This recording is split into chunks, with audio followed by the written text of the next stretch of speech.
Assalamualaikum warahmatullahi wabarakatuh. Alhamdulillahi wahdah, wassalatu wassalamu ala man la nabiyya ba'dah, amma ba'd. Yang saya hormati seluruh jajaran PCM Balen, bapak-bapak dan ibu-ibu sekalian, jamaah Ahad pagi ketarjian PCM Balen yang dimuliakan Allah. Alhamdulillah, pada kesempatan ini kita masih diizinkan oleh Allah Subhanahu wa taala untuk mengikuti kajian Ahad pagi dalam keadaan sehat walafiat. Salawat dan salam semoga tetap terlimpahkan kepada junjungan kita Nabiullah Muhammad sallallahu alaihi wasallam, keluarganya, sahabatnya, dan seluruh orang yang mengikuti sunnahnya sampai hari kiamat. Jemaah sekalian yang dimuliakan Allah, insyaallah pada pagi hari ini Ahad tanggal 25 Desember 2022, yang mana pada pagi hari ini karena hari Natal, sehingga perlu untuk kita coba pahami dan nanti kita akan coba diskusikan materi yang sangat penting untuk kita ilmui, yaitu yang berkaitan tentang moderasi beragama dan fatwa-fatwa tarjih seputar perayaan Natal. Nah, kenapa kok topik ini menjadi penting? Karena yang pertama berkaitan dengan moderasi beragama ini, yang perlu untuk kita kembangkan dalam konteks berbangsa dan bernegara. Tetapi terkadang makna moderasi beragama itu berbeda-beda, meskipun sebenarnya Islam dan juga Al-Quran dan juga apa yang dilakukan oleh Nabi itu sudah mempraktekkan cara beragama secara moderat, yang erat kaitannya dengan toleransi, terutama toleransi terhadap non-muslim.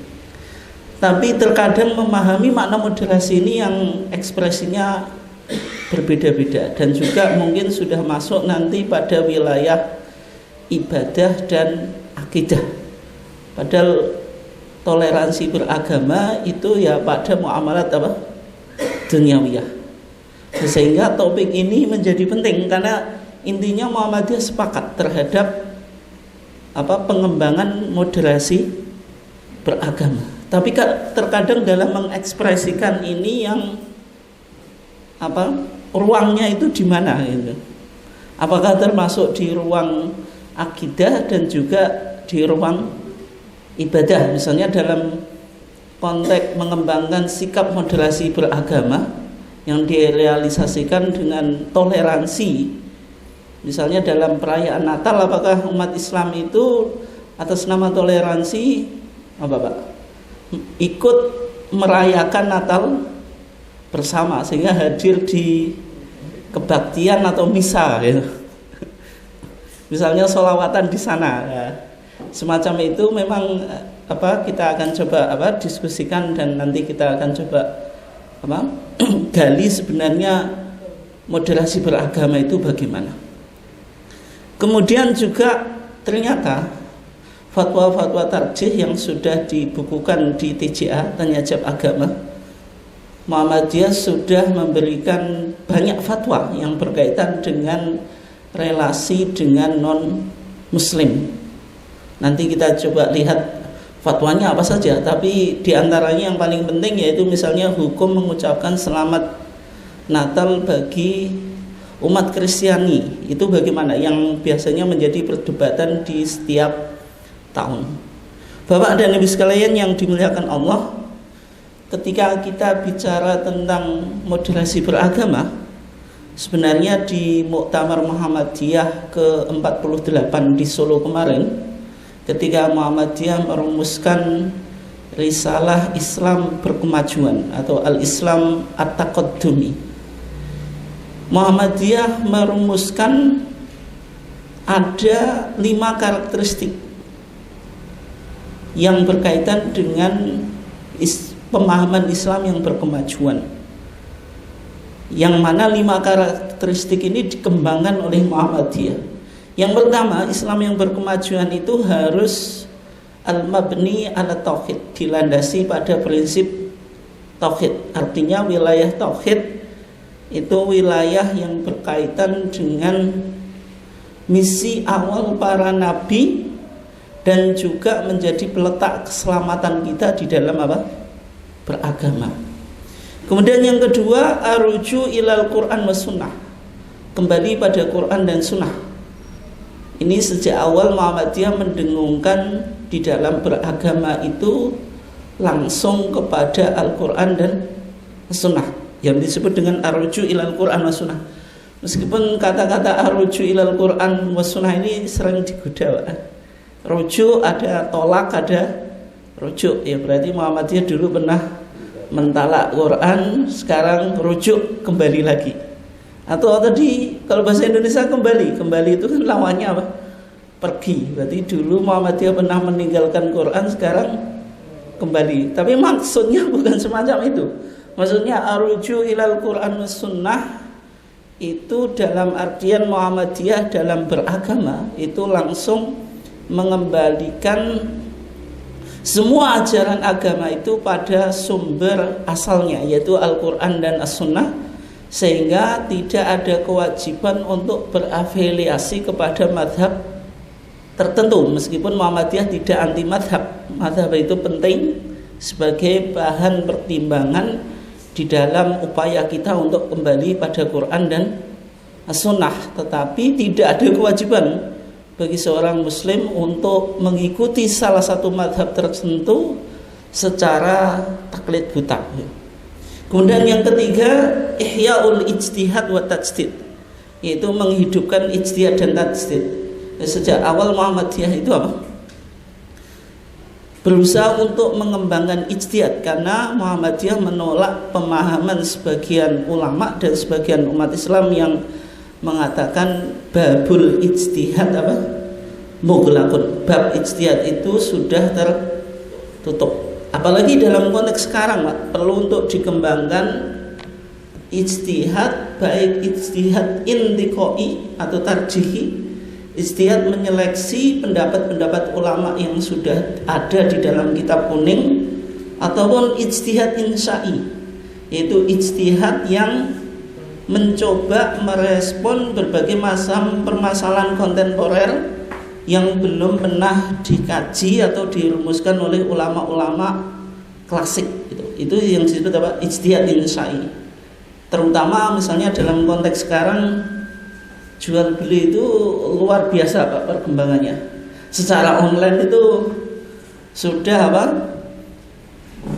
Sudah maju, artinya di kitab-kitab klasik itu belum tentu ditemukan ya. Kalau dulu Imam Syafi'i itu cukup sederhana dalam mensyaratkan jual beli itu, diantaranya harus ada ijab dan qabul, itu harus dilakukan syafahiyan secara lisan. Nah, kalau kita sekarang kan perkembangan jual beli itu orang sudah tidak begitu apa melakukan ijab dan qabul secara syafahiyan, dan masih banyak apa model transaksi jual beli di zaman modern ini. Kemudian yang keempat, ini yang berkaitan dengan topik kita, yaitu tanmiyah al-wasatiyah, mengembangkan wasatiyah, cara beragama yang wasati, artinya tidak ekstrem kanan dan tidak ekstrem kiri. Dan Islam itu lahir sebagai agama yang juga itu Pak, di antara ekstrem kanan dan ekstrem kiri. Nanti kita lihat, terutama berkaitan dengan cara beragama ahlul kitab, yaitu al-Yahud dan Nasara gitu. Misalnya dalam Al-Fatihah saja, siratal ladzina an'amta 'alaihim atau ihdinas siratal mustaqim. As-sirat al-mustaqim itu cara beragama yang moderat. Siratal ladzina an'amta 'alaihim, tapi apa? Ghairil maghdubi 'alaihim. Ghairil maghdubi 'alaihim, kebanyakan para ahli tafsir yaitu menafsirkan apa? al-Yahud, yaitu cara beragama orang Yahudi yang terlalu ekstrim kiri. Diberikan Taurat, maka Taurat itu apa Pak? Ditahrif sesuai dengan apa? Kepentingannya. Kalau umat Islam itu sami'na wa ata'na, tapi kalau orang Yahudi Al-Quran bilang apa? Sami'na wa asoina gitu. Artinya tahu kebenaran, tapi kebenaran itu tidak diterima dan sengaja ditentang. Kemudian waladhdallin, orang yang tersesat, cara beragama yang terlalu ekstrim kanan. Ada sebuah umat yang umat Kristiani ya, ketika diutus kepada mereka nabi, yaitu Nabi Isa, yang dalam pandangan Islam Abdullah wa Rasuluh. Nabi itu diposisikan sebagai apa? Melebihi posisinya sebagai nabi, yaitu Ibnullah, anak Allah. Itu kan cara beragama yang terlalu ekstrem kanan. Dan nanti kita lihat bagaimana pandangan-pandangan umat Kristiani tentang sosok Nabi Isa itu atau Yesus Kristus. Itu memunculkan banyak madhab gitu. Tidak hanya satu madhab, sehingga Al-Quran mengatakan waladhdallin. Dalam berakidah itu tidak ada apa? Kejelasan gitu. Itu kritik Al-Quran ya. Kemudian berikutnya mewujudkan rahmat bagi seluruh alam atau tahqiq ar-rahmah lil alamin. Ini 5 karakteristik Islam berkemajuan sebagaimana yang dirumuskan dalam Risalah Islam Berkemajuan hasil Muktamar Muhammadiyah ke-48 di Solo. Yang kita bahas yaitu mengembangkan wasatiyah.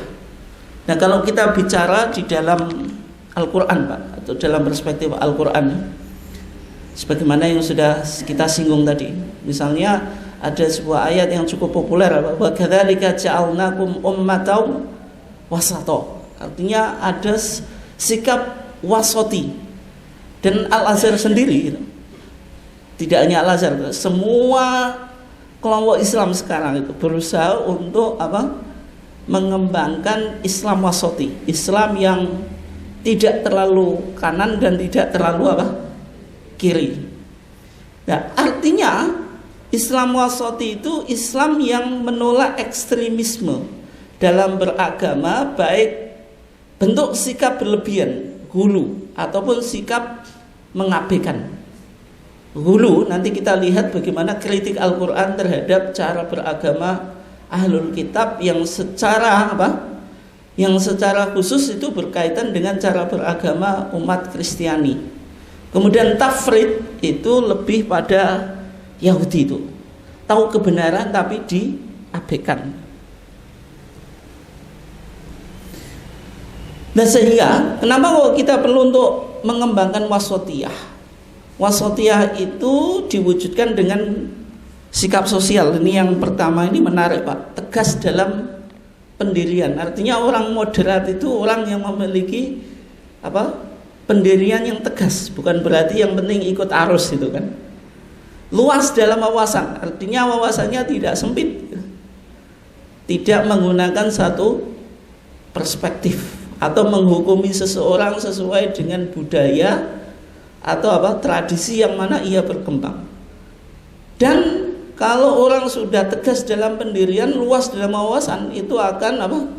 Luas dalam sikap. Ini yang susah Pak. Kadang orang tidak luas dalam sikap itu karena keterbatasan keilmuan. Jadi melihat sesuatu hanya satu apa? Perspektif, sehingga memunculkan cara beragama yang ekstrim itu. Melihat sesuatu yang berbeda langsung dihukumi apa? Sesat atau bukan juga kafir gitu. Karena apa? Wawasannya kurang luas, apalagi dalam masalah fikih. Dalam masalah fikih itu yang kebanyakan dibangun atas dhoniyat, sesuatu yang memungkinkan terjadi apa? Penafsiran yang berbeda. Dalam konteks fikih, kalau kita tidak luas dalam wawasan, ya langsung apa? Melihat sesuatu yang berbeda dengan amaliyah kita vonis apa? Sesat atau bid'ah. Bapak dan Ibu sekalian yang dimuliakan Allah, berikutnya kalau kita lihat di dalam fatwa-fatwa tarjih yang berkaitan dengan relasi dengan non-muslim. Ini kita lihat ya, misalnya di TCA jilid 1 itu sudah banyak bicara tentang masalah hubungan dengan non-muslim itu. Mulai bergaul dengan non-muslim, batas toleransi, apakah boleh kita menjawab salam non-muslim, tamu non-muslim dan sebagainya. Di jilid 2 TCA tanya jawab jilid 2 itu menarik karena ada masalah atau isu yang sering didiskusikan setiap tahun, yaitu berkaitan dengan hukum mengucapkan selamat hari Natal. Nah, kalau kita coba kaji Bapak dan Ibu sekalian, kita ambil contoh bagaimana fatwa tarjih bicara tentang relasi dengan non-muslim. Yang pertama berkaitan dengan prinsip pergaulan dengan non-muslim. Intinya pergaulan kita dengan non-muslim itu tidak dilarang kalau konteksnya itu berkaitan dengan muamalat duniawiyah dalam 5 masalah itu, masail al-khams itu. Muhammadiyah kan membedakan atau memetakan masalah, ada yang disebut mahuwadin, ada yang disebut mahiyat dunia. Mahuwadin berkaitan dengan umur diniyah, perkara agama. Mahiyat dunia berkaitan dengan umur duniawiyah.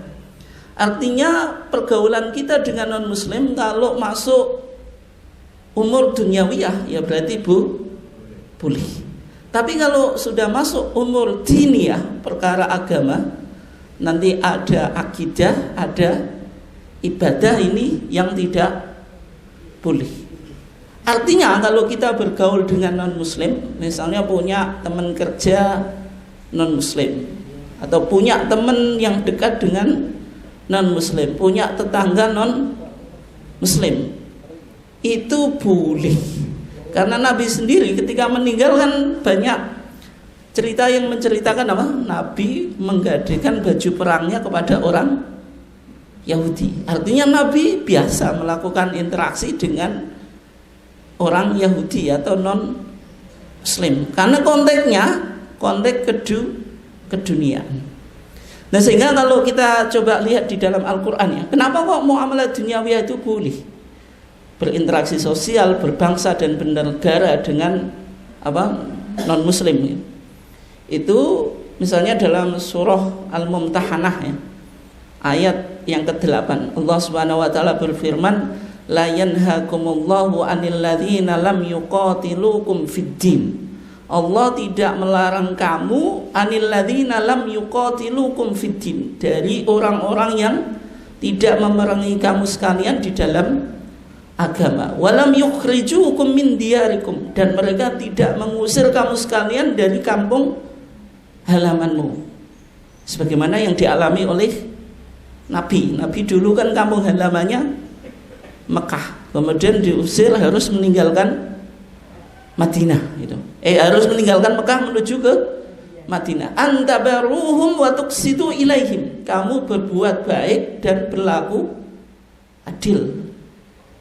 Artinya kalau wa tuqsitu ilaihim, kita berinteraksi sosial, misalnya utang piutang, bukan berarti kalau kita utang orang Yahudi wong Yahudi atau non muslim ya. Kalau Yahudi di sini ada tapi cukup minoritas ya, belum, agamanya saja belum diakui. Misalnya dengan non muslim, Kristiani, Hindu atau Buddha, karena kita hutangi terus kita gak dibayar aja lah, bukan muslim, itu nggak boleh. Itu berarti tidak berlaku adil. Wa tuqsitu ilaihim innallaha yuhibbul muqsitin, sesungguhnya Allah mencintai orang-orang yang berlaku adil. Tapi kalau berkaitan dengan akidah atau teologi atau keyakinan, ini jelas kita tidak boleh meyakini apa yang mereka yakini. Nah, sehingga kalau kita lihat di dalam ayat-ayat Al-Quran, karena Al-Quran itu mengkritik teologi orang Kristianiti, orang Kristiani, dan juga teologi orang Kristen. Orang Yahudi. Misalnya dalam ayatnya banyak ya, kita ambil satu saja. Misalnya dalam surah An-Nisa ayat 171. Ini bicara tentang kritik terhadap teologi orang Kristen itu cukup komprehensif, Pak atau Bu. Misalnya yang pertama dikatakan ya ahlal kitab la taghlu fi dinikum, wahai ahlul kitab janganlah kamu berlebihan dalam masalah agamamu. La taghlu fi dinikum itu kritik cara beragama yang tidak moderat atau tidak mengedepankan sikap apa? Moderasi dalam beragama. Ini dikritik oleh Al-Qur'an. Wala taqulu 'ala Allahi illal haq. Janganlah kamu mengatakan atas Allah kecuali sesuatu yang hak. Meskipun ya ahlul kitab itu kan Yahudi dan Nasrani. Tapi yang diinginkan oleh Al-Qur'an di sini dengan mengatakan ya ahlul kitab la taghlu fi dinikum, ini lebih kepada orang Yahudi atau orang Nasrani? Nasrani. Artinya ahlul kitab itu sesuatu yang umum, tapi yuradu bihil khas, yang diinginkan khusus. Kenapa kok demikian? Karena lanjutannya innamal masihu Isa bin Maryam Rasulullah.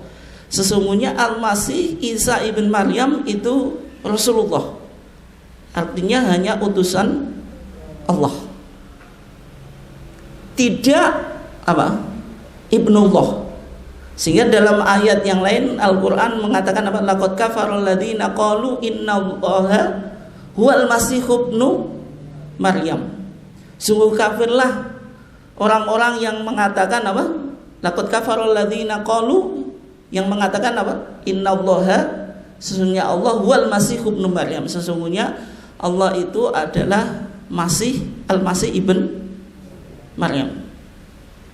Ini berkaitan dengan kritik yang nanti secara teologis yang berkaitan dengan posisi Nabi Isa, yang dipahami secara berlebihan bahwasanya Nabi Isa itu tidak Abdullah wa Rasuluh, tapi apa? Ilah atau Tuhan. Wa kalimatuhu alqaha ila Maryam. Nah, Isa itu dalam pandangan Islam adalah kalimat Allah. Tapi kalimat Allah itu maksudnya Isa itu diciptakan dengan kun fayakun. Meskipun kalau bagi orang Kristen, kalau Allah itu kan zat, sifatnya Allah itu kalam. Berarti Allah mempunyai sifat apa? Kalam, berbicara atau kalimat. Kalimat Allah itu membentuk apa? Manusia yang hidup di bumi, yang diutus karena kesalahan apa? Manusia yang awal, yaitu Adam. Karena kan apa? Manusia itu mewarisi dosa. Sebab apa? Kesalahan Nabi Adam yang memakan apa? Buah khuldi, itu kalau dalam Al-Qur'an. Tapi kalau dalam Taurat itu syajarah ma'rifatil khairi wasyarr. Pohon yang apa? Pengetahuan yang baik dan buruk gitu. Nah, karena Nabi Adam memakan pohon itu, maka Nabi Adam melakukan dosa yang pertama dalam sejarah manusia. Dan dosanya Nabi Adam ini tidak bisa ditebus kecuali Allah sendiri yang menebus. Sehingga Allah mengirim anaknya ke apa? Muka bumi, kemudian yatajasad, melakukan inkarnasi menjadi manusia biasa, kemudian disalib. Siapa yang beriman terhadap penyalipan anak Allah nanti akan apa? Mendapatkan keselamatan. Artinya dosanya ditebus. Itu kan keyakinan umat Kristiani. Dan mereka mengawali, kenapa kok Yesus Kristus itu satu oknum dari 3 oknum? Karena Yesus itu kan kalimatullah, kalimat Allah. Kalau kalimat Allah dalam pandangan Kristen itu menjadi apa? Menjadi anak itu, yaitu Yesus Kristus. Tapi kalau dalam pandangan Islam, kalimatullah, Yesus itu kalimatullah. Tetapi maksudnya apa? Yesus itu terwujud karena sebagaimana makhluk yang lain itu tidak wujud kecuali dengan ucapan apa? Kun fayakun. Makanya dalam surah Al-Imran itu Allah mengatakan apa? Inna mathala Isa indallahi kamathali Adam, khalaqahu min turabin thumma qala lahu kun fayakun. Sesungguhnya perumpamaan Isa menurut Allah sama dengan apa? Adam. Kalau Adam itu diciptakan dari turab, dari tanah. Kemudian Allah mengatakan kun fayakun. Dan Isa juga semacam itu. Meskipun Isa itu kan lahir tanpa bapak atau ayahnya, tapi Nabi Adam itu lebih hebat lagi. Kenapa? Karena lahir tanpa ayah dan ibu kan. Kalau bukan berarti kalau Nabi Isa hanya lahir tanpa ayah itu langsung menjadi Tuhan. Nabi Adam saja lebih hebat, lahir tanpa ayah dan ibu itu tidak pernah menjadi Tuhan atau ibnullah. Wa ruhum minhu, ruhnya darinya. Ya meskipun bagi kalau orang Kristen Koptik Mesir ya memahami ayat ini, berarti ayat ini bicara Trinitas. Rasulullah ada Allah Tuhan Bapa. Wa kalimatu alqa ila Maryam, ada Tuhan Anak. Wa ruhun minhu, maksudnya ruh kudus. Karena mereka mencoba mencari pembenaran atau justifikasi teologi mereka dari ayat Al-Quran. Tapi maksudnya Rasulullah itu dalam pandangan kita, Rasulullah itu bicara yang dibicarakan apa? Isa ibn Maryam. Wa kalimatu alqaha ila Maryam itu maksudnya diciptakan dengan kun fayakun. Wa ruhun minhu, ruhnya juga dari Allah sebagaimana makhluk yang lain. Fa aminu billahi wa rasulih wa la taqulu thalathah. Ini janganlah kamu mengatakan thalathah. Ini yang disebut akidah apa? Trinitas. Trinitas atau Tritunggal itu maksudnya apa? Trinitas itu kalau bahasa yang mudah Bu atau Pak, ada istilah 3 in 1. Kalau 3 in 1 itu apa biasanya? Kalau jenengan beli-beli produk itu ada 3 in 1 itu apa? Itu misalnya kopi saset itu yang mudah. Kan ada 3 in 1 kopi, tapi isinya apa? Ya kopi sendiri, gula sama susu, tapi semuanya disebut kopi. Itu yang disebut Trinitas. 3 tapi esensinya satu, karena semuanya kan disebut kopi. Nah, Trinitas itu juga semacam itu gitu. Artinya Tuhan itu esensinya satu. Sehingga orang Kristen yang meyakini tentang monoteistik teaching, ajaran Tuhan itu satu dalam pandangan mereka. Tidak mau disebut politeisme. Kan ada monoteisme, ada politeisme. Kalau monoteisme itu kan meyakini Allah itu Tuhan itu satu. Kalau politeisme itu Allah boleh lebih dari satu, atau Tuhan itu boleh lebih dari satu. Nah, orang Kristen itu meyakini tentang monoteisme. Tapi monoteismenya dipahami Allah itu esensinya satu, tetapi memiliki 3 pribadi, atau diistilahkan mereka oknum. Ini penting ya, oknum. Maksudnya apa? Kalau kita lihat di situ, Allah itu ada Al-Ab. Al-Ab itu Allah Bapa. Yang kedua ada Al-Ibn, Allah Anak. Yang ketiga Allah Ruhul Kudus, yaitu apa? Holy Spirit atau Ruhul Kudus. Ini penting Pak, karena dalam Al-Quran itu sebagian Trinitas yang dikritik oleh Al-Quran itu keyakinan kelompok Kristen atau sekte Kristen yang disebut Markusiyah atau Nasturiyah. Itu pemahamannya apa? Tuhan itu Trinitas, tapi Trinitasnya Bapa, Anak, dan Maryam. Ya, kalau di Al-Quran itu Kristen yang hidup di masa Nabi Muhammad hidup, yaitu di Arab. Tapi Kristen yang Nasturiyah ini, Trinitas itu tidak Ruhul Kudus, tapi Maryam, itu sudah tidak berkembang sekarang. Secara umum kalau kita bicara Trinitas dalam pandangan Kristen sekarang, Trinitas atau Tritunggal itu ya Bapa, Anak, dan Ruh Kudus. Kalau jenengan pakai kritik dalam Al-Quran yang ketiga itu kan apa? Maryam, itu orang Kristen nggak nyambung sekarang, karena Kristen Nestoriyah atau Markusiyah atau Maryamiyah itu sudah tidak berkembang pada zaman sekarang, meskipun itu yang dikritik dulu oleh Al-Quran. Nah, kalau kita lihat di Trinitas ini, maka Tuhan Allah itu Bapa, atau Bapa itu Allah, Anak itu Allah, Ruhul Kudus juga Allah. Tetapi Allah Bapa bukan Allah Anak, Allah Anak bukan Allah Ruhul Kudus, Allah Ruhul Kudus bukan Allah Bapa, tapi semuanya disebut Allah gitu. Atau bahasa orang Kristen Allah ya, meskipun itu kan Allah itu terjemahan dari Allah. Ini bisa dipahami ya. Berarti semuanya itu berbeda, tapi meskipun berbeda itu esensinya satu. Dan Allah Anak itu mauludun ghairul makhluk. Nanti ada kreidonesia yang disebut apa? Syahadah iman Rasuli. Ini syahadatnya orang Kristen, hasil dari Konsili Nicea tahun 325, Pak. Credo itu akidah, Nicea itu maksudnya nama tempat yang ada di Turki.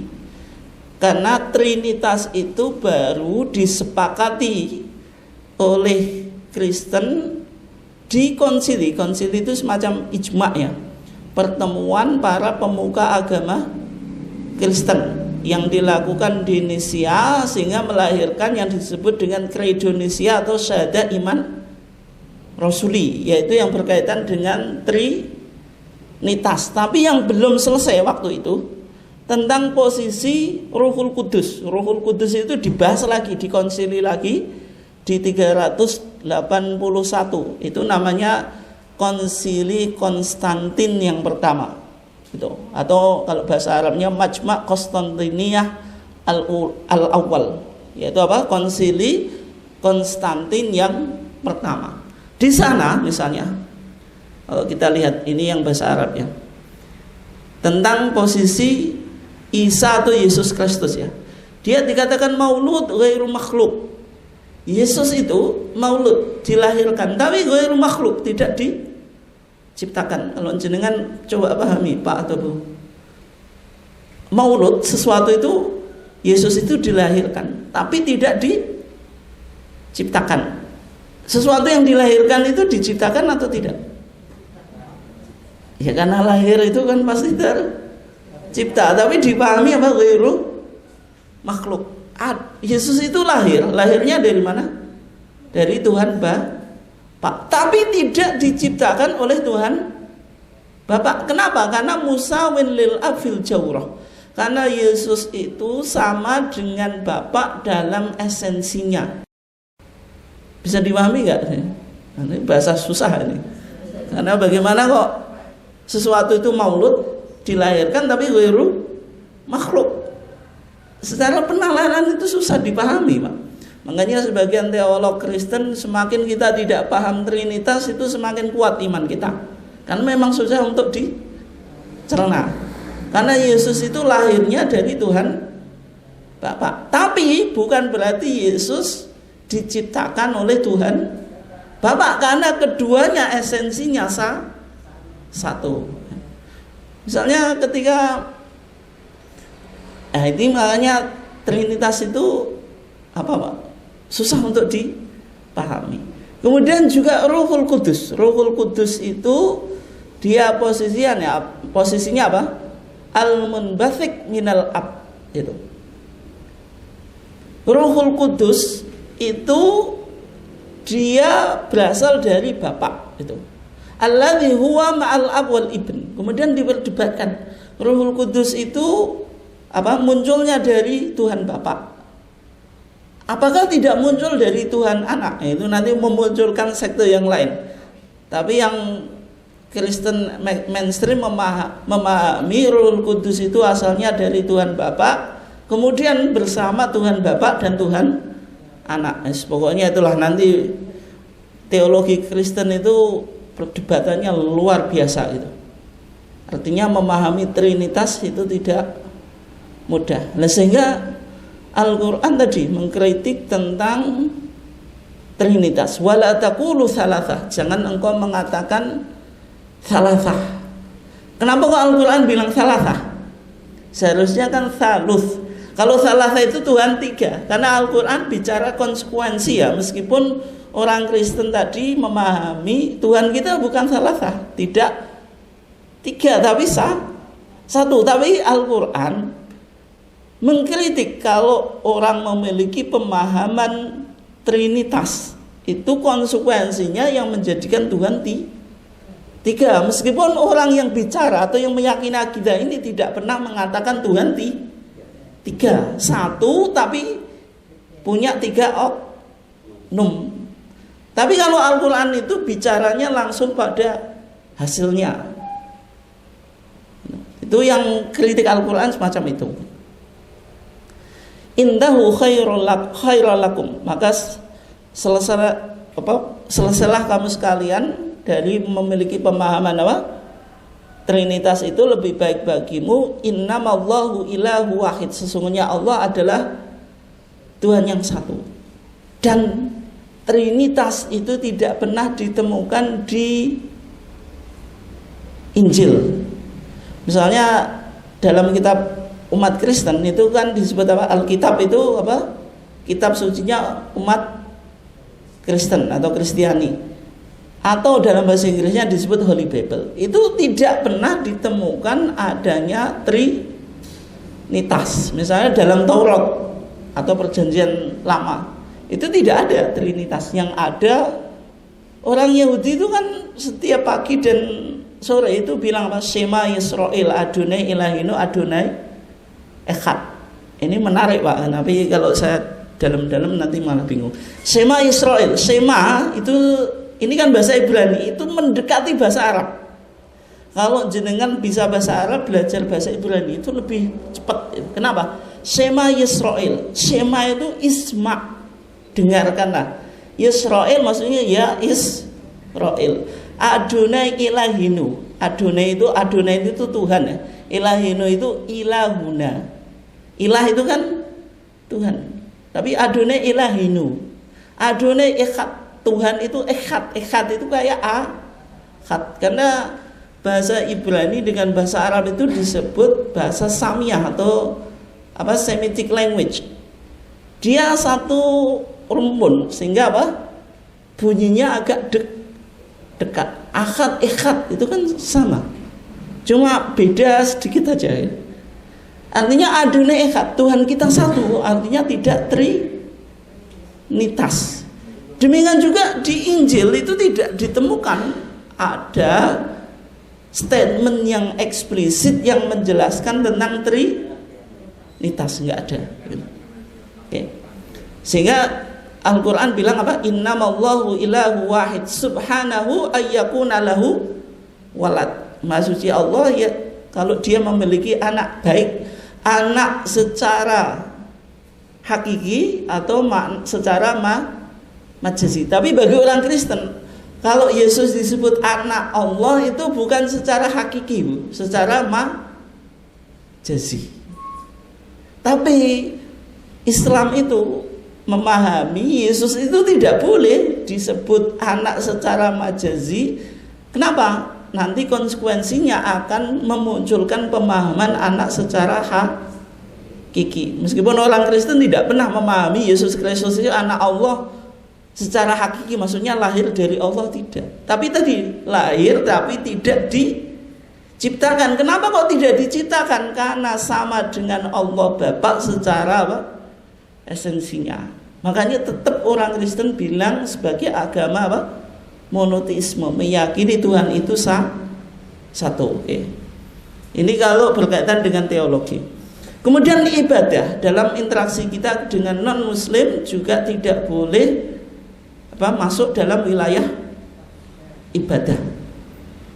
Kalau kita lihat dalam surah Al-Kafirun, ini kan menarik. yang mana sababun nuzulnya Zu'ama Quraisy, tokoh-tokoh Quraisy diantaranya Abu Jahal dan sebagainya, itu mencoba melakukan kompromisasi dalam keyakinan dan ritual dengan Nabi, sehingga mereka datang kepada Nabi melakukan negosiasi. Ya Muhammad, ittabi dinana wa nattabi dinaka. Ya Muhammad, ikutilah agamaku, nanti kami akan mengikuti agamamu. U'bud alihatana sanatan. Kamu sembah berhala-berhala kami 1 tahun. Wa na'bud ilahaka sanatan. Dan kita akan apa? Sembah Tuhanmu 1 tahun. Berarti ini ketika orang kafir Quraisy itu sudah tidak bisa membendung pergerakan dakwah Nabi. Melakukan apa? Kompromisasi atau negosiasi.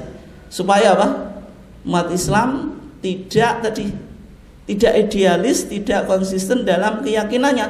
Sehingga tadi disuruh 1 tahun menyembah berhala, 1 tahun menyembah Allah.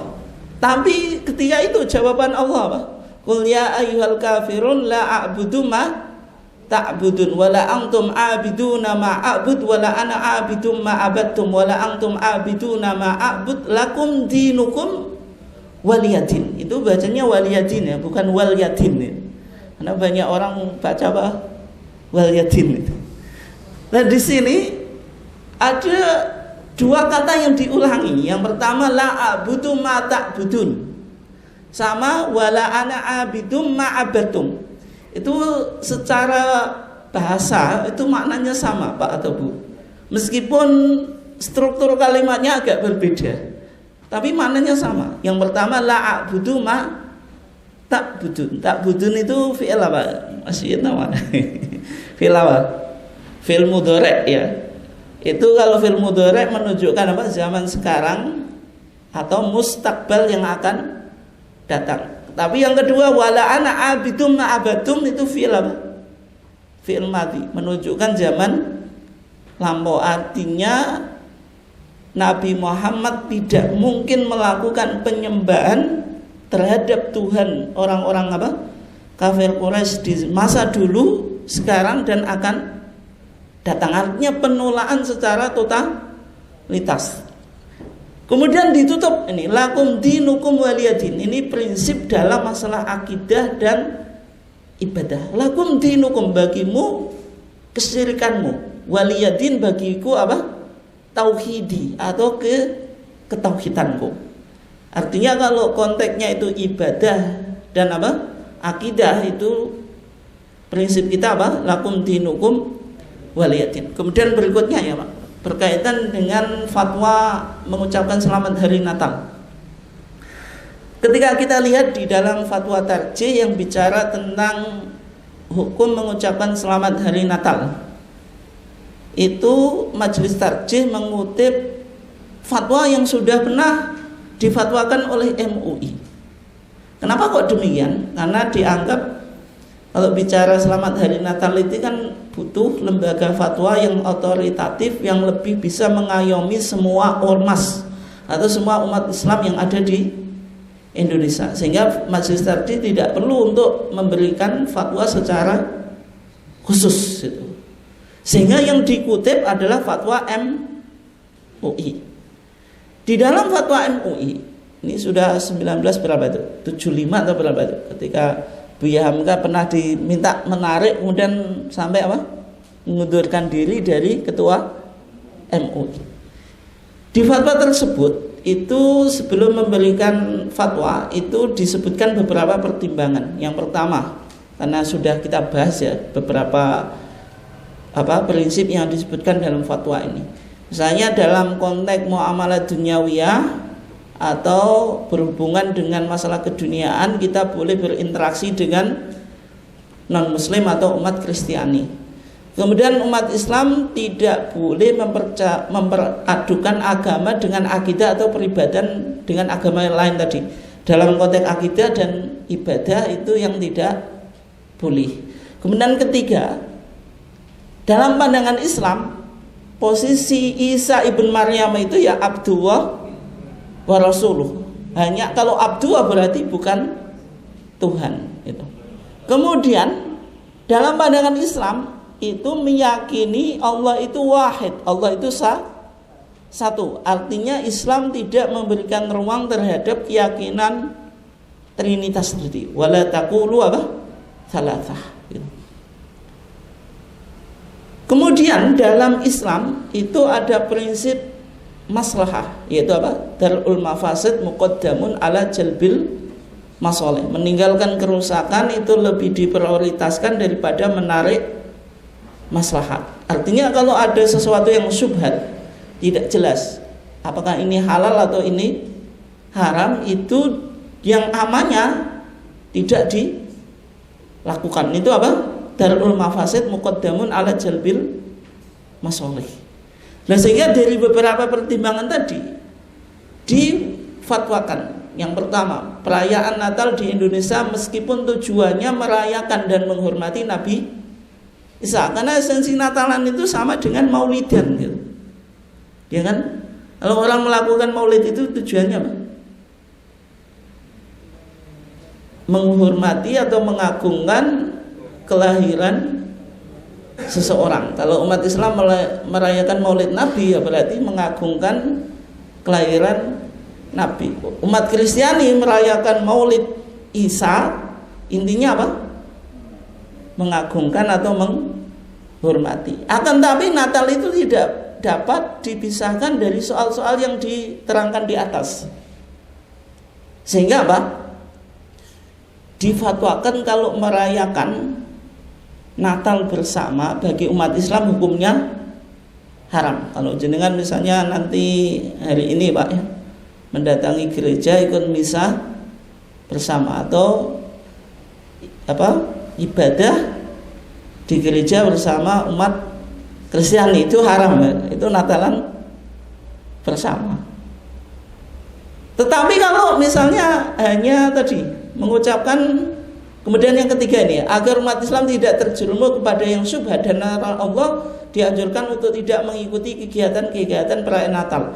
Bagaimana kalau tadi mengucapkan selamat hari Natal? Itu sama MUI digolongkan yang ketiga, sesuatu yang syubhat. Kenapa kok merayakan hari Natal itu dimasukkan sesuatu yang syubhat? Bisa jadi orang mengucapkan selamat hari Natal itu kan hanya mulut saja Pak, tidak sampai diyakini. Kalau kita haramkan, itu haramnya juga nggak jelas ya Pak. Tapi kalau apa diyakini hanya ucapan saja, bisa jadi tidak sekedar ucapan tapi masuk ke dalam hati sehingga diyakini, sehingga kita menganggap keyakinan Trinitas itu ya tidak apa-apa gitu. Nah kalau semacam ini kan sesuatu yang syubhat, dibilang halal juga nggak bisa karena berpotensi lebih parah, yaitu terjadi apa? Kesyirikan. Dibilang haram bisa jadi hanya apa Pak? Pokoknya ya mengucapkan selamat sebagaimana selamat tahun baru atau selamat apalah itu, atau selamat ulang tahun. Ya selamat menikmati. Sehingga disimpulkan apa? Syubhat. Kalau syubhat itu lebih baik apa? Ditinggalkan. Kemudian berikutnya, kalau kita ini Pak, kita bukan politisi atau politikus ya, pejabat juga bukan. Terus kepentingan apa kita mengucapkan selamat hari Natal? Nah, kalau seorang politikus punya kepentingan politik, kalau pejabat memang punya rakyat. Dan kita nggak punya rakyat, nggak punya kepentingan politik, mau cari dukungan massa juga nggak perlu ya, sehingga tidak usah lah mengucapkan selamat hari Natal. Kemudian berikutnya berkaitan dengan hukum apa makanan hari Natal. Intinya kalau makanan hari Natal misalnya kita diundang oleh apa tetangga kita yang Kristen itu, intinya kalau misalnya diundang di gereja atau di rumahnya, tapi kalau di sana ada ritual ibadah mereka, misalnya disuruh berdoa dan sebagainya, itu menjadi tidak boleh. Tapi kalau misalnya diteri Bu ya tadi, dikasih, itu dilihat makanannya apa gitu. Kalau makanannya hanya roti atau snack-snack ya boleh-boleh saja gitu. Tapi kalau misalnya sesuatu yang haram ya tidak boleh. Kemudian berikutnya tentang hukum memakan makanan sembelihan orang Kristen. Artinya apa? Hewan yang harus disembelih, misalnya ayam atau sapi ini kan harus disembelih. Itu bagaimana hukumnya? Sebenarnya di kalangan para ulama itu ada dua pendapat. Yang pertama halal. Kenapa halal? Karena kalau kita lihat dalam surah Al-Maidah, Allah Subhanahu wa taala berfirman wa ta'amul ladzina utul kitaba halal lakum. Dan makanan orang-orang yang diberi kitab itu halal lakum. Makanan itu kan maknanya banyak. Makanan itu ada sembelian, maksudnya sesuatu yang harus disembelih. Ada makanan yang biasa yang tidak harus disembelih, misalnya roti atau apalah snack atau apalah, itu tidak disembelih. Tapi yang dimaksud wa ta'amul ladzina utul kitaba ini yang harus disembelih atau tidak? Sebenarnya ini berkaitan dengan dzabaih, hewan yang boleh dimakan tapi syaratnya harus disembelih dulu. Itu sama Al-Qur'an dikatakan apa? Wa ta'amul ladzina utul kitaba halal lakum. Berarti sembelihan ahlul kitab yaitu Yahudi dan Nasrani hukumnya apa? Halal. Ini pendapat pertama. Tapi pendapat kedua, meskipun dalam ayat tadi dikatakan wa ta'amul ladzina utul kitaba halal lakum, tapi Al-Quran juga mengkritik teologi atau keyakinan orang Kristen dengan mengatakan apa? Laqad kafara alladzina qalu innallaha tsalitsu tsalatsa wa ma min ilahin illa ilahu wahid. Artinya kalau ayat berikutnya itu mengkritik akidah umat Kristiani, berarti menjadi apa? Haram, karena dipertegas laqad kafara alladzina qalu, laqad kan sungguh kafaro telah kafir.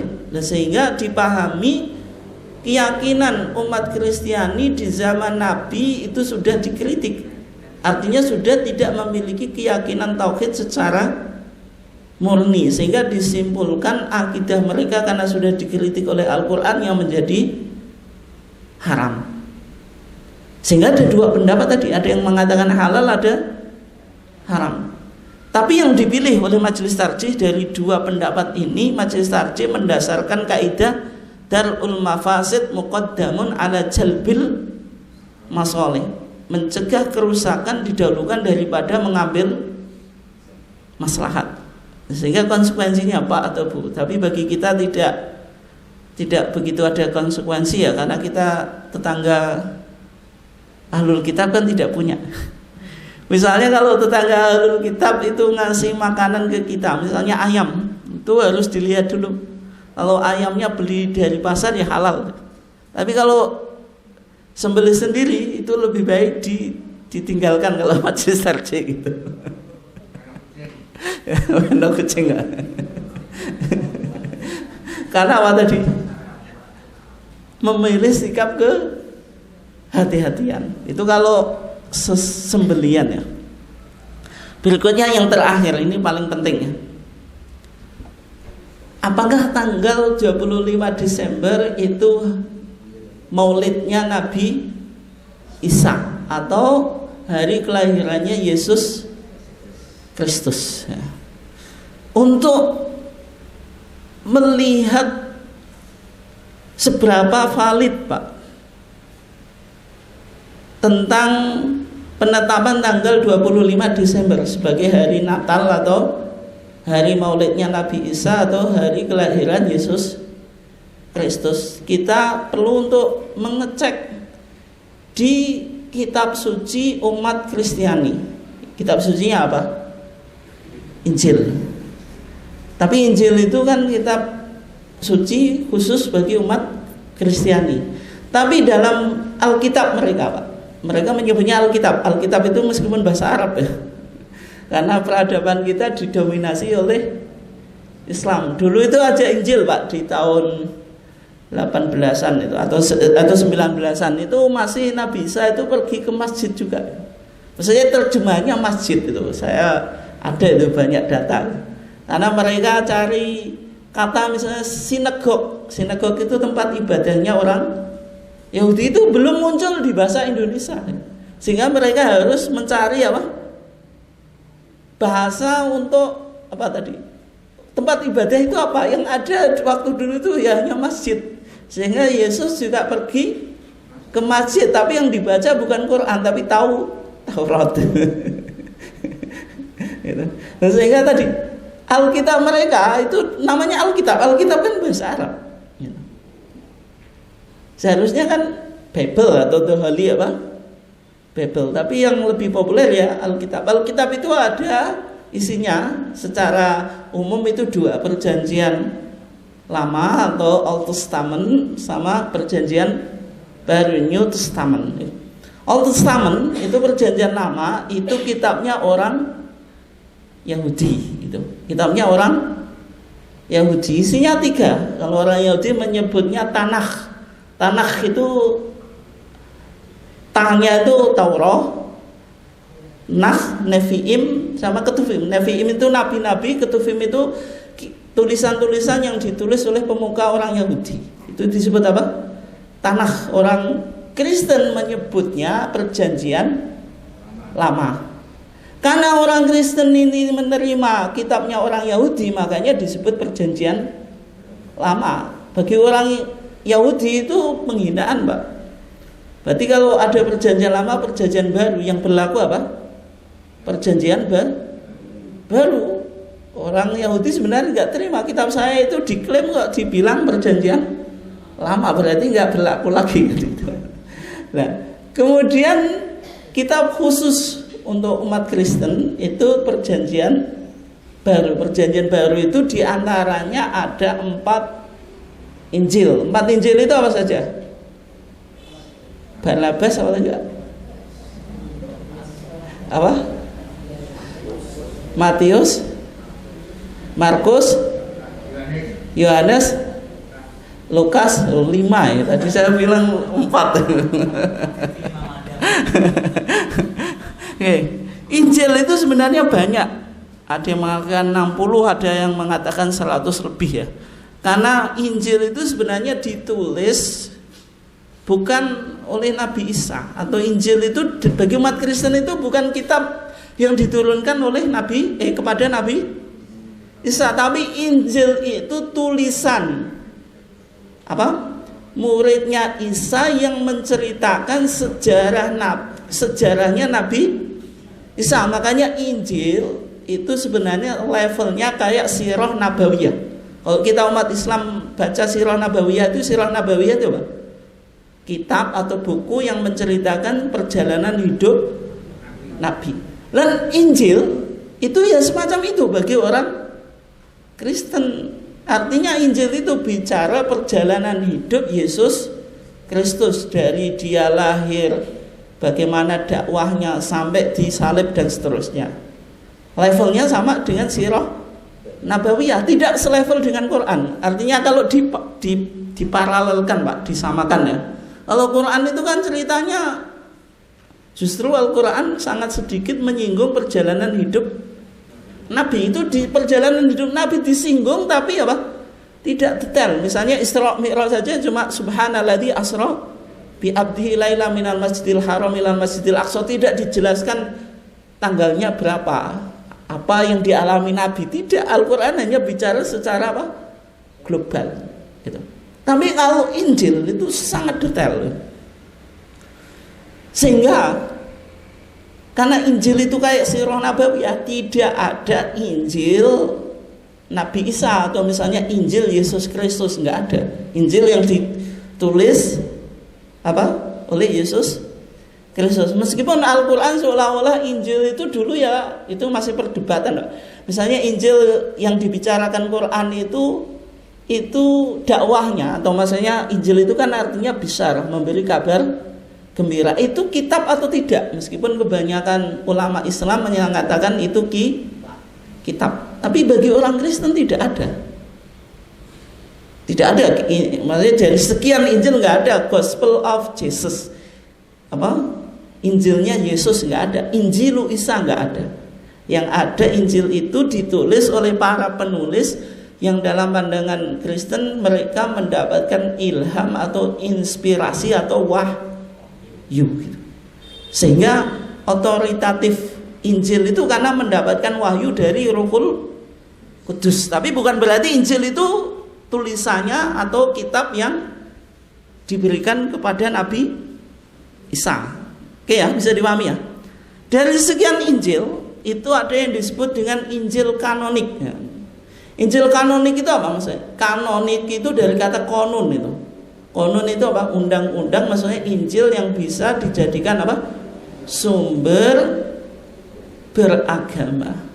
Atau yang bisa dianggap sebagai apa? Sumber beragama.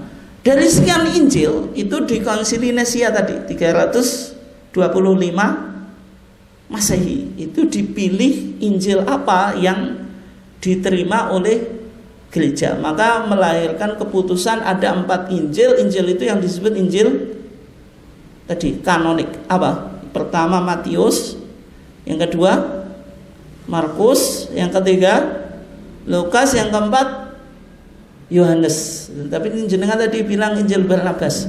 Injil Barnabas itu bagi orang Kristen kayak hadis maudhu. Hadis maudhu itu apa? Hadis palsu. Kalau palsu ya tidak boleh dijadikan sumber hukum. Tapi kenapa kok sarjana Muslim itu semangat untuk mengkaji Injil Barnabas? Karena Injil Barnabas itu narasinya hampir sama dengan Al-Quran dan juga mengakui kenabiannya Nabi Muhammad. Sehingga Injil Barnabas itu sudah diterjemahkan ke bahasa Arab, Pak. Dulu yang menerjemahkan orang Arab, orang Kristen Arab Mesir, namanya Khalil Sa'adah itu. Kemudian dipopulerkan oleh Muhammad Rashid Ridho dan seterusnya, menjadi kajian yang masif di dunia akademisi. Tapi sebenarnya tidak diterima oleh Kristen. Nah, dari 3 Injil itu, Pak. Kok dari 3? Dari 4 Injil itu. Injil kanonik tadi ya, Matius, Lukas, Markus, Yohanes. Ada 3 Injil yang disebut dengan sinoptik Injil atau Injil sinoptik. Sinoptik itu optik. Optik itu kan melihat. Kalau sinoptik itu maksudnya seeing all together. Melihat Injil itu secara bersamaan. Maksudnya apa? Injil itu dari 3 Injil. Injil sinoptik itu 3 Injil yang pertama apa? Matius, Markus, Lukas. Itu menarasikan cerita yang sama. Ada kesamaan, ada perbedaan. Tapi kalau Yohanes itu sudah tidak sama dengan 3 Injil yang pertama tadi. Artinya ada beberapa porsi cerita yang disebut triple tradition. Ada tradisi yang digunakan oleh 3 Injil. Misalnya Injil Markus 18%, Injil Lukas 41%, Injil Matius 48%. Ini yang disebut dengan triple tradition. Sehingga ceritanya itu kalau dijejer itu narasinya hampir sama meskipun ada perbedaan. Tapi kalau Yohanes itu menyimpangnya terlalu jauh. Nah, dari 3 Injil sinoptik itu, Pak, ada 2 Injil yang bicara tentang kelahiran Yesus Kristus. Yang pertama Matius, yang kedua apa? Lukas. Kalau Markus itu tidak bicara tentang kelahiran Yesus, karena kelahiran Yesus diawali dari pembaptisan Yesus Kristus di Sungai Yordan oleh John Pembaptis atau Nabi Yahya. Pokoknya dengerin aja ya, nanti sampai kesimpulan. Nah, tadi dari 2 Injil sinoptik itu kan tadi apa? Ada Injil Matius sama Lukas yang bicara kelahiran Yesus Kristus. Kita coba baca bagaimana mereka menjelaskan kelahiran Yesus Kristus. Saya pakai ini Injil tapi yang bahasa Arab, Pak. Ini yang digunakan oleh Kristen Koptik di Mesir. namanya Alkitab Al-Muqaddas, namanya Tarjamah Smith Van Dyck atau Smith Van Dyck version. Versinya Smith Van Dyck, ada 2 orang ya. Di sana misalnya ini kita awali dari Injil Matius di Ashah Athani pasal yang kedua ayat 1 dan seterusnya. Ini kita awali apa? Injil Matius, nanti kita lihat Injil Lukas. Di sana dikatakan walamma wulida Yasu, maka tatkala Yasu, orang Kristen Arab menyebutnya Yasu, kalau kita Isa, kalau di sini jadi Yesus. Tapi ada Pak Injil yang menyebutnya Isa, saya punya. Ada namanya Kitabul Mukmin, itu kayak Quran persis. Memang penerjemahnya memakai apa? Kosakata Al-Quran. Itu kalau jenengan baca yus pokoknya kayak kita baca Quran. Di sini dikatakan walamma wulida Yesus, maka tatkala Yesus dilahirkan fi baitil lahmil Yahudiyah, di kota Bethlehem, kota Yudea. Bethlehem itu kotanya Nabi Daud. Karena Daud itu kan raja Yahudi. Yesus itu kan keturunannya Daud. Lahirnya di kota Bethlehem untuk menunjukkan bahwasanya Yesus itu memang betul-betul Ibnullah, anak Allah, juru selamat. Karena juru selamat itu lahir di kota sucinya Pak. Nabi Muhammad kan lahir di kota Mekah kayak gitu. Itu indikasi kebenaran pengakuan Yesus itu. Karena harus lahir di kota Bethlehem, karena dalam pandangan Yahudi itu ada Mesias. Mesias itu apa? Juru selamat. Fi ayami Herodes Al-Malik, di masa Raja Herodes. Raja Herodes itu apa? Raja Romawi yang menguasai Palestina ketika itu, karena bangsa Yahudi dikuasai atau dijajah oleh yang menguasai, ya kan bangsa Yahudi kan hidupnya di Palestina, dikuasai oleh apa? Romawi. Rajanya siapa? Herodes. Ina majusun minal masyriq, di situ ada orang Majusi. Majusi itu penyembah apa? Api. Itu keyakinan Persia ya. Sekarang Persia itu sekarang mana? Iran ya. Dari timur, qad ja'u ila Ursalim, mereka telah mendatangi kota Yerusalem. Jadi Bethlehem, Yahudi, kota Yudea, kota Yerusalem itu sama Pak ya. Mereka mengatakan aina huwal maulud, di mana anak yang maulud dilahirkan. Tapi di sini mauludnya maulud Yesus Kristus, bukan maulud Nabi Muhammad ya. Aina huwal maulud Malikul Yahud, yang akan menjadi rajanya orang Yahudi. Yesus Kristus itu kenapa disalib? Yesus Kristus itu disebut Malikul Yahud, pernah mengaku sebagai rajanya orang Yahudi, artinya Romawi yang ketika itu berkuasa Pak. Kalau ada seorang pemuka agama bilang Malikul Yahud, itu indikasi apa? Melakukan kudeta atau pemberontakan. Makanya dihukum salib, dianggap apa? Memberontak ke kekuasaan. Meskipun itu ada skenario dari pemuka-pemuka agama Yahudi ya, tapi intinya Malikul Yahud. Fa innana ra'ayna najmau fil masyriq, sesungguhnya kami telah melihat bintangnya di timur. Artinya nanti bintang itu apa? Muncul atau kelihatan. Wa ataina linasjudalahu, dan kami mendatangi kota Yerusalem supaya kami bisa bersujud pada anak yang dilahirkan. Intinya di situ ada bintang yang kelihatan. Itu jenengan catat. Bintang muncul di langit, itu jenengan catat. Nanti kita sampai kesimpulan. Berikutnya Injil Lukas. Di Injil Lukas ini juga Ashah Athani, pasal yang kedua ya, ayat 1 dan seterusnya. Wa fitil kal ayam, di masa itu saudara Amron min Augustus, ada perintah dari Augustus Kaisar Agustus. Yang satu, yang Injil yang pertama bilang apa? Tadi apa? Rajanya Herodes. Tapi Injil Lukas bilang apa? Kaisarnya Agustus. Kontradiksi enggak Pak? kontradiksi. Bi ayyuk tadabakulul maskunah, semua penduduk itu harus dicatat. Wa hadzal iktitab al-awwal jara'id kana Quirinius walias Suria. Ketika pencatatan ini terjadi pada masa Quirinius itu menjadi gubernur Suria. Artinya di situ Kaisar Agustus membuat kebijakan adanya sensus penduduk. Ini penting, Pak. Sejarah sensus di zaman sekarang, Pak, itu sudah dulu dilakukan Romawi sebelum Masehi. Sebelum Masehi saja. Romawi itu kan terkenal yang pertama dalam semua pencatatan atau dokumentasi itu, Pak. Di antaranya melakukan sensus. Bahkan pajak itu dicatat secara rapi oleh Romawi. Makanya Romawi peradabannya luar biasa itu. Sekarang diwarisi oleh peradaban Barat. Termasuk sudah melakukan sensus penduduk. Fadhahabal jami' liyuktadabu kullu wahidin ila madinati. Makanya semua penduduk harus disensus sesuai dengan daerah asalnya atau masing-masing ya. Kalau misalnya ada orang yang bekerja di Jakarta, maka ketika sensus harus pulang ke desanya atau ke Bojonegoro kalau kita semacam itu. Faswaida Yusuf aidan minal jalil min madinati Nasira ila Yahudiyah.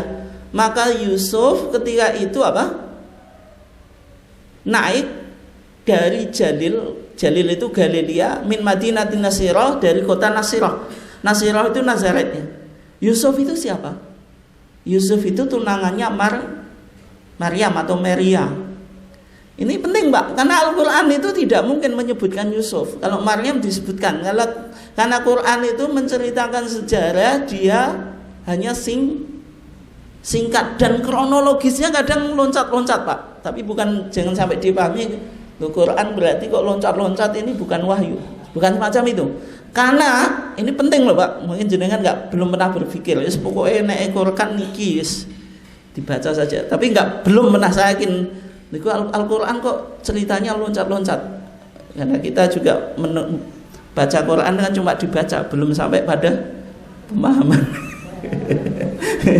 Dan kalau loncat-loncat, kalau Injil atau Taurat itu pasti detail, Pak.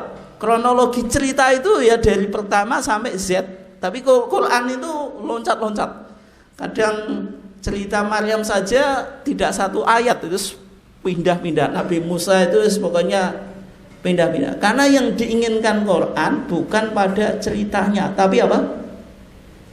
Mereka menjadi sumber inspirasi dalam kitab hidup ini. Intinya hikmah dibalik cerita. Al-Quran tidak punya kepentingan untuk apa? Menjelaskan cerita secara detail. Misalnya makanya Maryam ada, tapi tunangannya Yusuf itu tidak ada. Justru yang menyebutkan Injil. Yusuf itu siapa? Tunangannya Maryam. Karena Maryam itu dulu ditunangkan dengan Yusuf. Tapi Maryam itu ketika sudah tunangan itu hamil. Yusuf tahu Maryam hamil, tidak punya suami. Yusuf juga belum menyentuh ya, karena belum menjadi suami. Ketika itu Yusuf berpikiran, berarti Maryam ini wanita yang nakal ya. Sehingga apa? Muncul keinginan Yusuf mau meninggalkan Maryam. Tapi didatangi oleh Rohul Kudus bahwasanya Maryam itu hamilnya bukan melakukan perzinaan, tapi memang Rohul Kudus menjadikan dia hamil ya. Sehingga Yusuf tetap setia. Akhirnya mereka ya tunangan gitu. Maksudnya tunangannya masih tetap. Makanya fasaida Yusuf aidan milal jalil. Ketika itu Yusuf sama Maryam itu dari desa Galilea di kota Nasirah menuju Zudia, yaitu kotanya Nabi Daud yang disebut Betlehem. Karena Maryam dan Yusuf ini keturunannya Daud. Daud itu kan di kota Betlehem. Makanya ketika sensus harus kembali ke kota asalnya, meskipun dia tinggalnya di Galilea, kotanya Nasirah. Nasirah itu makanya Al-Quran bilang Nasrani itu, Pak. Kan agama agama Nasrani, jadi bahasa Indonesia Nasrani itu.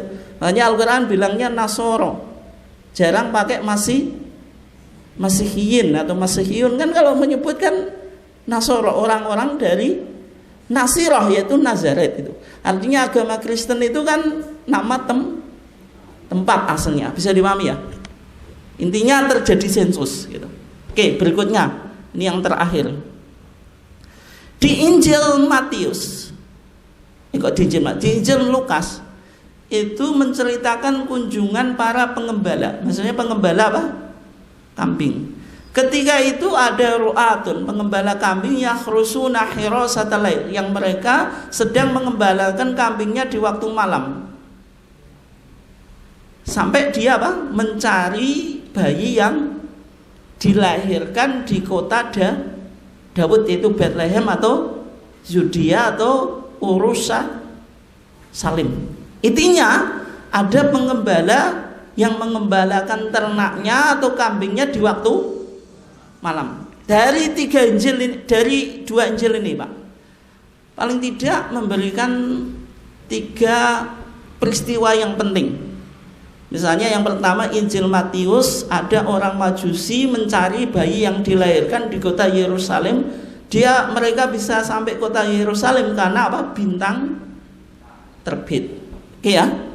Yang kedua, di Injil Lukas ada kebijakan dari Kaisar Agustus. Kebijakan apa? Tentang sensus penduduk. Kemudian di waktu malam ada apa?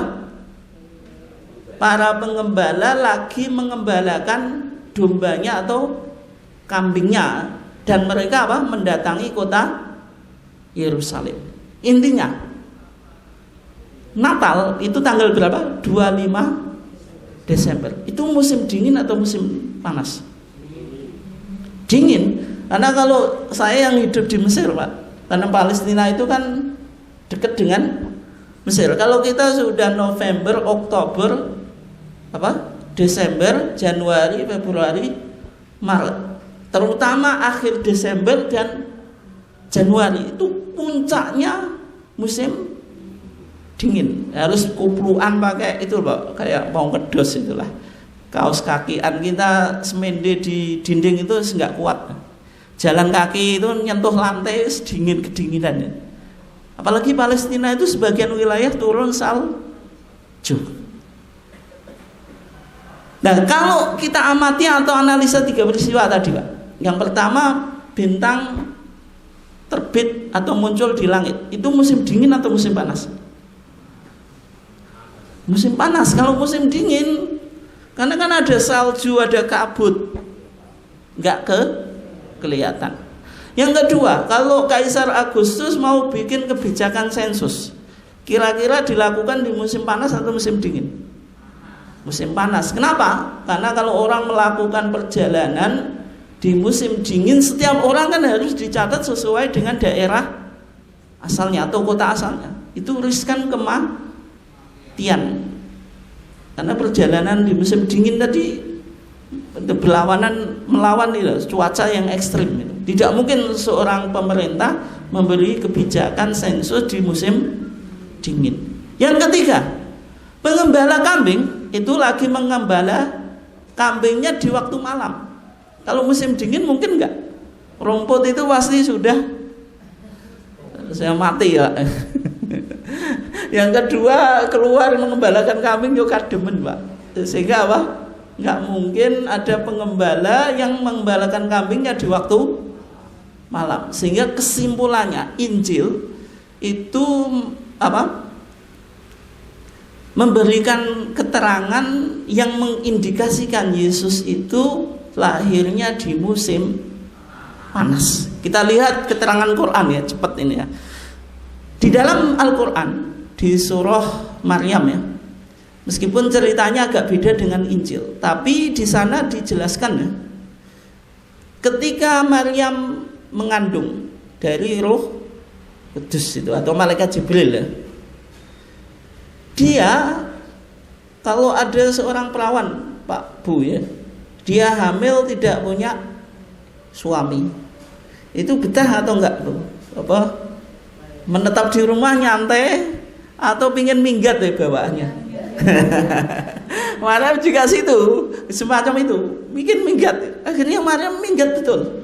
Al-Quran bilang apa? Makanan qosiyah, di tempat yang jauh, supaya apa? Tidak tahu keluarganya, tidak tahu orang lain. Karena Maryam itu wanita yang solehah. Dia bilang walam yamsasni basar. Bagaimana saya ini hamil padahal tidak ada orang laki-laki yang menyentuhku. Walam aku bagian, dan saya juga wanita yang baik, bukan wanita yang nakal. Ada wanita solehah hamil tanpa suami, dia baik, itu secara psikologi goncang, Bu. Makanya Maryam apa? Mengasingkan diri. Nah saiki kok gak mengasingkan, Bu? Nah memang wis gak pateon diisin, Bu. Nah, ketika mengasingkan di tempat yang jauh tadi, sudah saatnya apa? Hamil, melahirkan. Makanya wanita kalau melahirkan ini ciri ini sakitnya setengah mati, Bu. Pokoknya cari-cari tempat, kemudian apa? Berteduh di bawah pohon kurma. Akhirnya apa? Lahir, dan ketika itu Maryam sudah putus asa sebenarnya. Tapi sama malaikat Jibril apa? Didem-dem itu. Kemudian dikatakan apa? Allah berfirman apa? Wa huzzi ilaiki bijid'in nakhlati tusaqit alaiki rutoban apa? Jania. Wa huzzi, disuruh menggerakkan ilaiki kepada engkau bijid'an nakhlati, dengan pohon kurma. Supaya apa? Digoyang-goyangkan. Bahasa Jawane dirok, Bu. Dirontok, no. Kalau kita masa kecil itu kan ada pelem yang matang ya, golek gantar gak enek dirok kan. Supaya apa? Tusakit, jatuh alaiki atas engkau rutoban jania. Rutob itu buah kurma yang masak di pohonnya itu namanya rutob. Karena kurma itu namanya macam-macam. Nah karena dirok itu jatuh, sehingga dipahami oleh sebagian ahli tafsir. Makanya kalau kita punya bayi disuruh tahnik itu dicetaki yang manis ya. Diantaranya kalau praktek Nabi pakai kurma gitu. Atau mungkin sesuatu yang manis. Dan juga wanita yang lagi nifas setelah apa? Melahirkan itu dianjurkan mengonsumsi yang tadi, yang manis-manis. Saya nggak tahu, pokoknya kajiannya itu katanya itu karena kan intinya ada glukosa, apa? Memulihkan tenaga. Itu yang dilakukan oleh Maryam.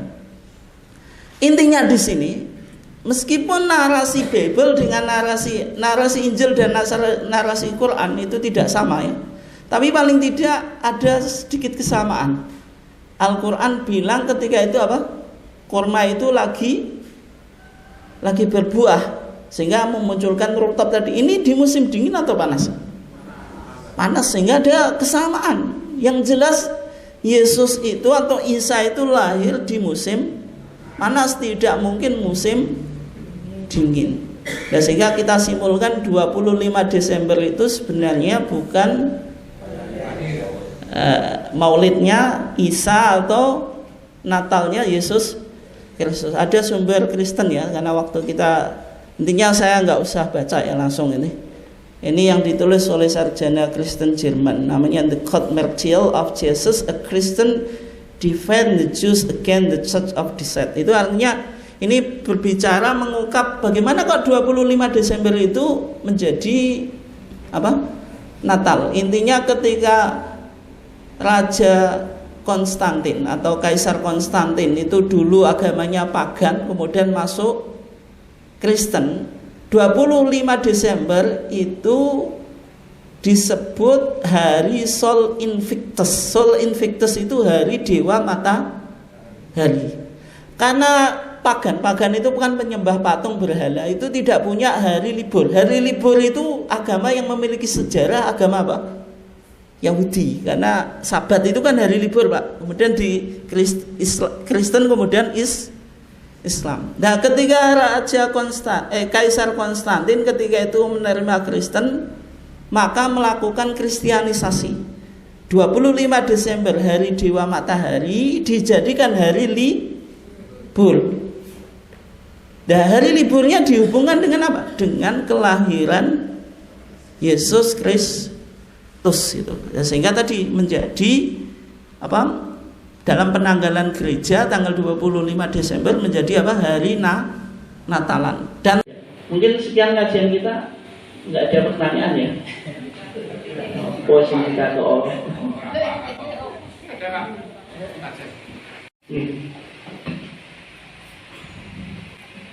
Jadi satu yang saya tanyakan, dulu saya hidup di Surabaya itu 2 atau 3 tahun.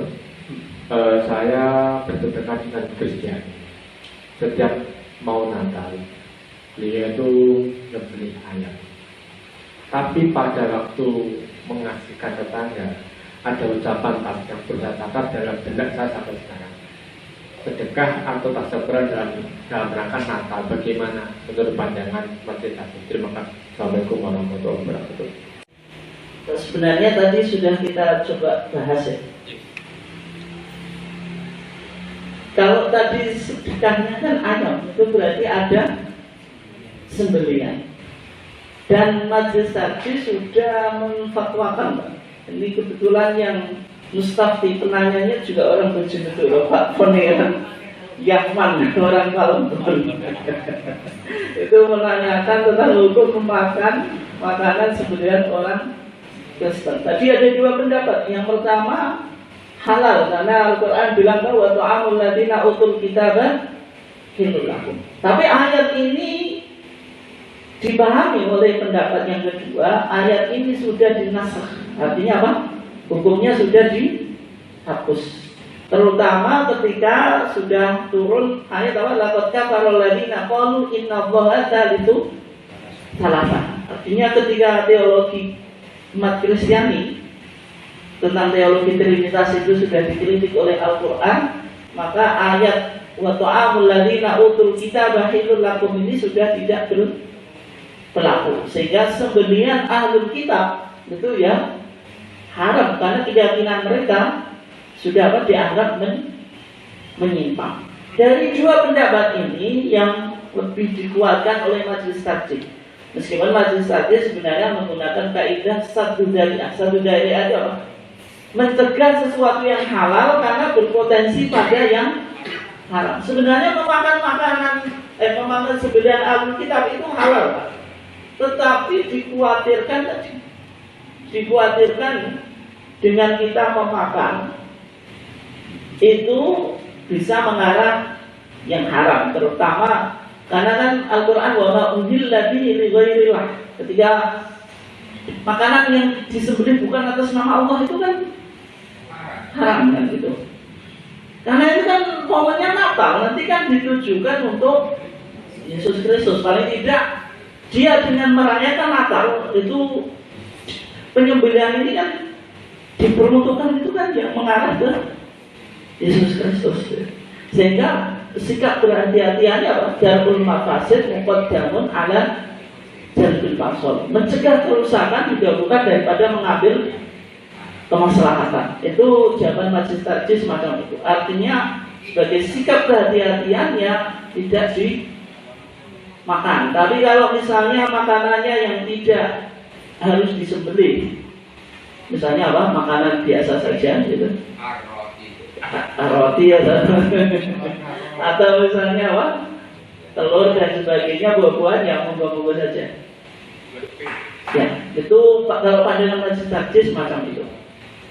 Oke, sekian ya, kurang lebihnya mohon maaf karena waktunya sudah 7:30. Kita tutup kajian kita dengan bacaan hamdalah.